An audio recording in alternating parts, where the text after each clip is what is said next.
since the early 60s, probably.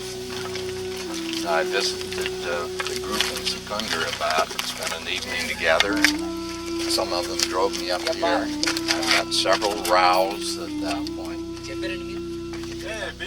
Several rows.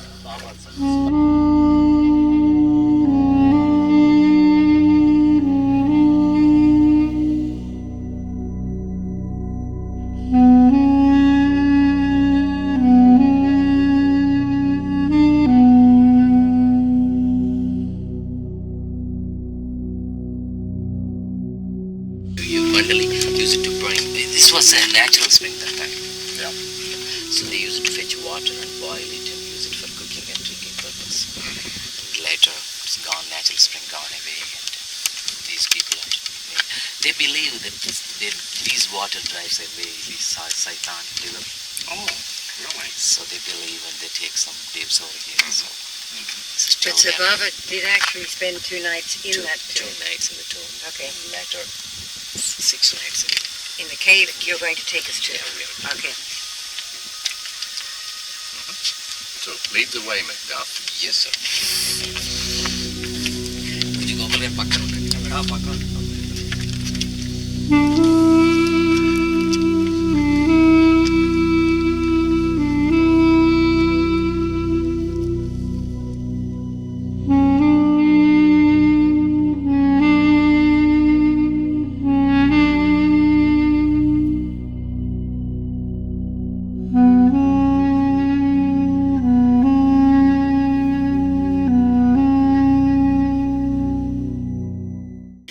Sound originals, because I know I gave them copies immediately originally, and Peter Booth has been using them fairly regularly through the years.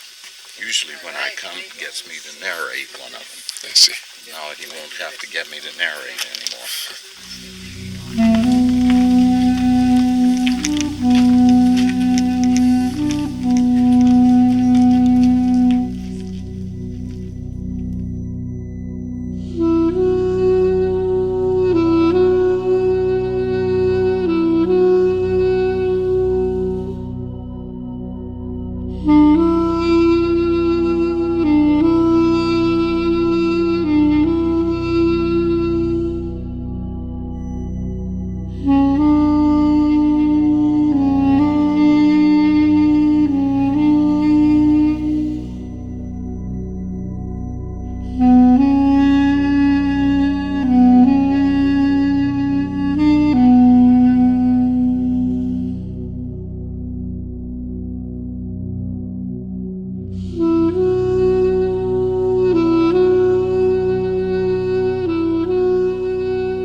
All sorts of things to protect this sanctity of this place. Yes. But doing all these things, we can stay here and take it out. This is impossible.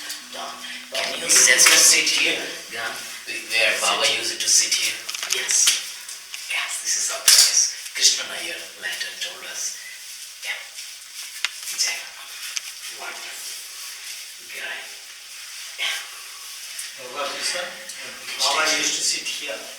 ఇక్కడ కదండి ఇప్పుడు don కూర్చుని చోటే ఇక్కడ ఇది ఇక్కడే ఇక్కడ బాబు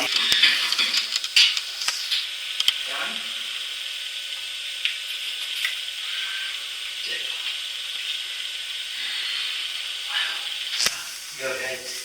Yeah, I'm very sure. So if it bangs, she's going to get Manonash. That's an instant Manonash. I have no mind already. It's gone.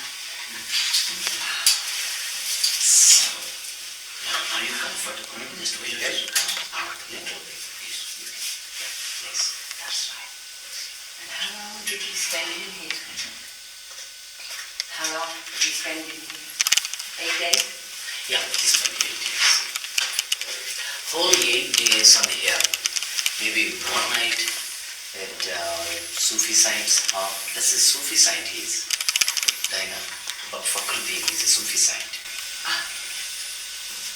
Oh. He was a Sufi saint. Now, is this, I see Gandhi's name here, but is this just graffiti? Yeah, these people wrote all this stuff. That looks like a slab of plastered on the Yeah, wall. we painted Baba's picture here.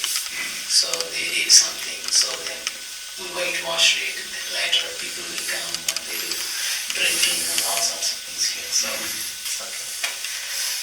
It's like a little war of graffiti going on there.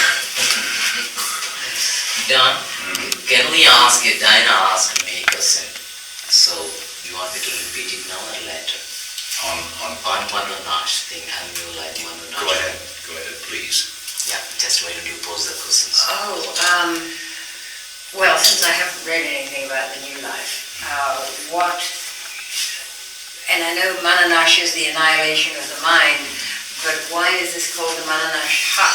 I mean, what happened in here in those 8 days that he came out and then he talked about Manonash, or how does... You know, I have never read anything that ties this into the Manonash period. I just know he came here in Irish, and when he and the Lady Monley were telling me the story they prepared of the New Life, which I tape recorded, and then which became the base of Tales from the New Life, they talked principally about the specifications to get here, and also Irish very, very volubly talked about the runaway car. Well, then I'd be better to find that in Tales of the New Life rather than... You'll get a much better, you'll get it straight again from the horse's mouth. Great. Both Irish and the Lady Monley. Okay. Then, from your understanding, Don, we would like to know why he did this Manonash face. Is exactly Manonash means. Well, again, Manonash means destruction of the mind. Yes. But quite frankly, to me, it has always meant not necessarily destroying all of the mental processes or even logic or reason or anything like that, which I think most people assume that it means that all those mental processes are abandoned. I don't think that's what Bob is aiming at all. But to me, it simply makes sense that the most important, what should I say, content of the mind is the non-samskaric energy. And after all, he is harped on getting rid of the samskaras, particularly the samskaric energy at the end, as being so vital. So to me, that is the aim of Manonash, and it's got to go before the individual can achieve God realization. This he simply clarifies, so it fitted in. I've never thought of it as being some grim process of destruction of old mental habits and all these thoughts and intellectual things like that. I've never looked at it from that stand. It's simply this vast storage of samskaric energy. So the rituals, why because he wanted, included with the four religious morals, and later part he went on foot to, the incident, Imamur incident, Baba asked the mandal to spit on his face and to slap him with sandals, cephals. And later he continued his Manonash phase on Mehrajad Manonash Hill. And he did the burning of the four rituals. That has Irish... How rituals are connected with these samskara killings? Well, certainly the trouble with ritual is that it's a habit pattern. And so it has to fit in as being one of the deepest and most subtle habit patterns that people have, which they associate with good, of course. And so it has to enter somewhere into the destruction of samskaric patterns, samskaric energy. It's an important component of it. I think, actually, I've always had the sense, though, that there was some separation of those symbols from the central part of the Manonash period. I don't know why when I ask myself. Maybe it's because I've always heard that story in its own context and outside of the term Manonash. Whenever Irish would tell me, and I would hear him telling other people about the way the car went off with these little symbols, it was was outside of the context of Manonash. So I think of it outside of that context just automatically. I don't know why. I'm just searching within myself now. Okay. I'm just thinking this is a bigger article. I think I might delay it till the October issue and then do a whole thing on the new life. And That's a pretty big item. yeah, Because because now I've got the photos and all the surrounding area and the saints' tombs. I think I'll do that. Now, and for heaven's sake, if you tackle it as the whole from the new life, I just hope it's based on the fact that inevitably it must be the period in which Baba established the forms and the procedures, not procedures exactly, but the form in which the new humanity will live, the new life in the new age. And that will be entails. Well, I'm not sure that's entailed, that's speculation. I think Yeah. it's in one of those little books.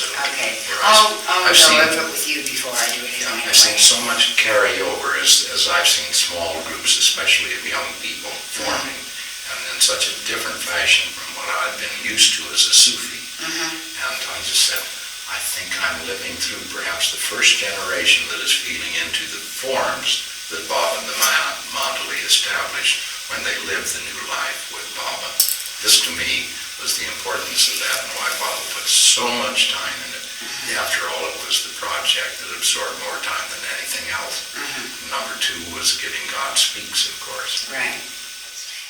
It's interesting the order that Baba used to set up those patterns first, living the new life, then coming to this cave, and then working on the energy that might be tied up in ritualism and trying to disperse it.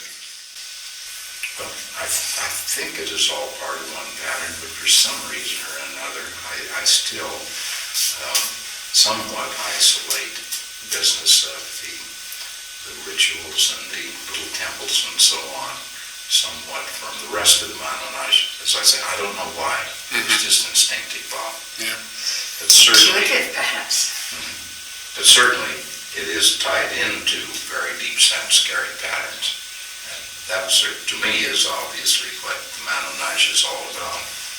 Getting rid of Sanskaric pattern, the energy content. And these four little religious symbols of the different religions, is this what you were talking about, you feel about destroying the rituals and things, was involved with these four little symbols? Yeah, later he did the same thing because he asked Urich to write now all the rituals and That's why you put it in the fire, Yeah, right? the fire, later he collected the ashes. Right. So that's the end of Manonash phase. And that's the end of new life. Later Baba went to America and he met with a big accident. Continued in fiery free life, Yeah. Don, in 52, were you aware of all these things? In 52? Yeah, when you took Baba's darshan, were you aware of this Manonash phase? Yes. Murshid Martin was a very, very thorough teacher, amongst other things. And so, she rubbed our nose to the grindstone to work on Baba, his life, and what all we had available. So you know that Baba he was under New Life? No, I see. absolutely. I knew about the New Life principally because it was the last biggest obstacle to his coming to America. And I personally received all of those bulletins that he sent out during the New Life because I was that important, but I was the receiving end in the western United States for his correspondence. And what year was that? Oh God, that was from it went from 45 until 52 when I met So him. many years. Yeah. Because much of that time, No, I mean, setting up the new life. well, in the early 50s, Early like 50s. 49, 50. Yeah, 49 he started his. So I knew about it, that he suddenly, unexpectedly, set out on this unexplainable journey with Key Mandala. So we all knew about the New Life. It wasn't a secret. So you kept all the material you received from Yes, I had a great file of it for years and years and years. Now, most of that I passed back over to the Sufis, and part I passed to Meheru, and what I regarded as personal to Don Stevens, I've got it under lock and file. It can only be opened by unanimous decision of the trust board and unanimous concurrence by the board members of Majestic Foundation. Yeah. Your mum was one of the ones in Sydney that received monies, family letters, and I remember her, in those days there was no Xerox and not even a writing machine. We'd stick 6 pieces of carbon paper in them and type out the letters over and over and over again. That's dedication, isn't To it? send them out to everybody, yeah. When Baba went on to New Life, he made up front, he said that it was going to be endless, or that it was not going to end. It would never end, even if there was no human being to live in it. So that meant to me establishing forms, impermanence within what I would call the atmosphere of creation. By that I don't mean the air. Did that give you any pause as to your commitment at that time when you took him as a master? Now he was going on this new life that was going to go on. No, I was just sad. I was just sad that it was going to postpone getting to see him in person.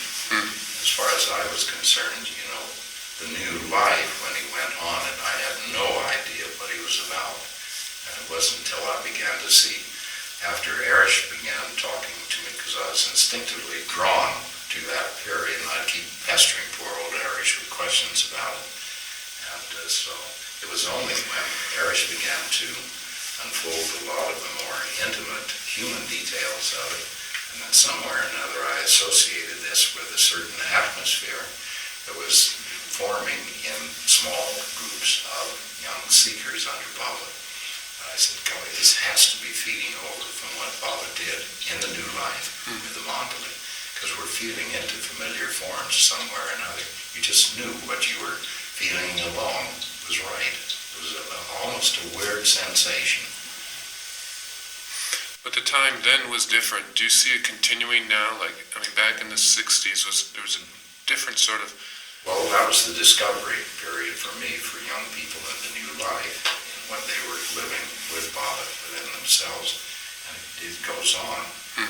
The forms, the manner in which these groups form, the atmosphere that generates in them, the type of things that they are automatically interested in pursuing. It all follows a similar pattern constantly. Each one of these small groups have their own particular personality characteristics, but still the basic things that they're aiming at and how they discover them is tremendously similar.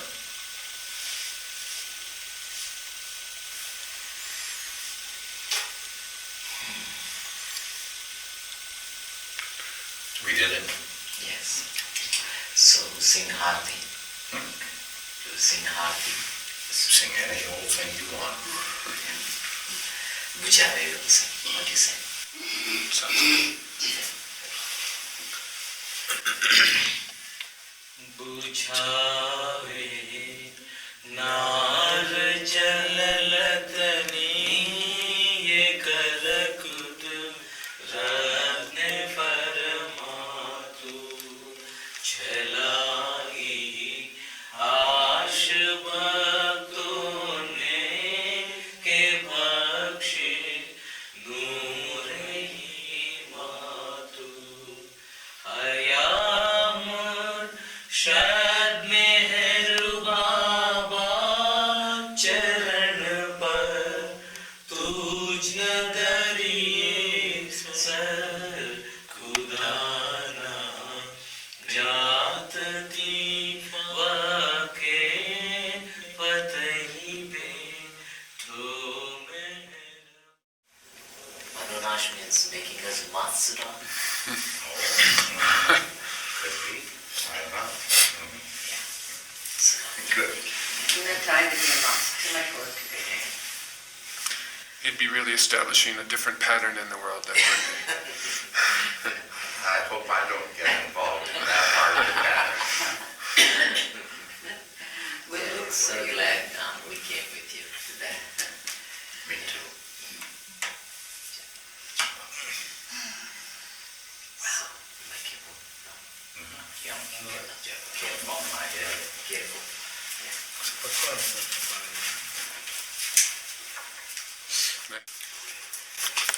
This is your first visit? This is your first visit to this cave? No. This is your second? Second.